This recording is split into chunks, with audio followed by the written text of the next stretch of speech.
Those are the ones we kind of look at. So the class performance profile, the summary, the list of student scores. We also have the profile, like narrative and the individual student reports, because, we have some, of course, that go home with parents. But the grade equivalent is something that does really give a good baseline. And usually they're pretty accurate as far as like where teachers feel like their students are. So when we look at that, like, for instance, I'll take a student who was in, first grade last year and who seemed to be very high academically, was at the highest reading level, seems to, breeze through the math curriculum, just as one of those, straight A's, all of that. So when we look at her scores, we look and we're like, oh, look at that grade equivalent.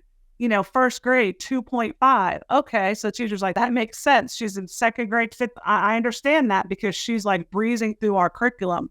A lot of times at that point, sometimes we talk a lot about our lower students, but then we have to also challenge our higher students as well. I don't want them sitting there just being bored, peer tutoring a lower student. Like, what are we doing to challenge them? So that's a whole nother conversation that we have and teachers implement. And that's where those centers and that differentiated instruction works so well. But that's conversation we have, like I said, we look at it as a class overall. They always want to see that growth first. Like, oh, I was at, a 1.0 and the thing, now I'm at a 1.9 or, 2.0. Great. So they kind of, see that. If it happens to where they don't show growth, then that's a different conversation on, okay, let's really look at why. It doesn't happen too often, I'm going to be honest, because I think, in fall, like I said, they don't have that knowledge yet of that grade level. So the scores are usually, kind of low. The only issue we would have with that would be our high school, and that happened this year. So one of the examples would be like my 11th grade class. In the fall, they scored 13 plus, and that's 100%. I was like, oh, yeah, absolutely. And then come spring, they scored 11.1. So we're like, And I think for them, it's more of a motivational issue. High school's a little bit of a different breed.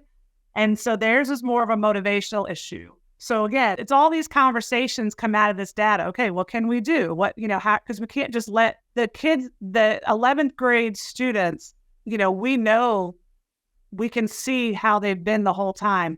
The 13 plus did not surprise us at all. There could be probably 5 valedictorians sitting in that class. So why are they showing a decrease? So yes, so we use that. Now we look at the students individual as well. And that, I look at my reports, the list of student scores really breaks it down by the actual subjects.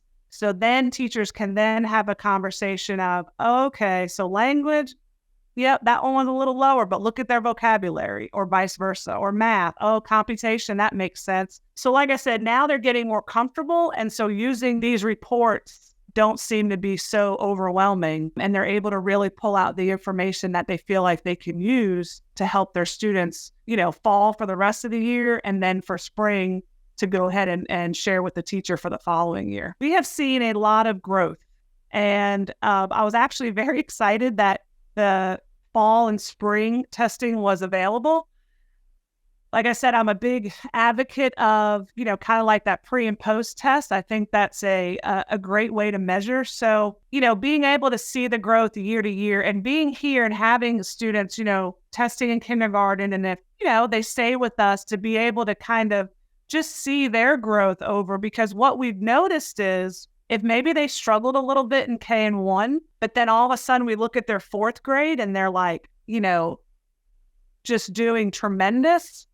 You celebrate that. And then, sometimes we see, wow, this, student started off super high and they've stayed that way. And, so it's really neat to see, and we are fortunate to see that. It's really neat to see the year and year, from year to year, the growth that they show. Like I said, just celebrating the fact that now we have all these different, pieces of data, and we understand how to use them.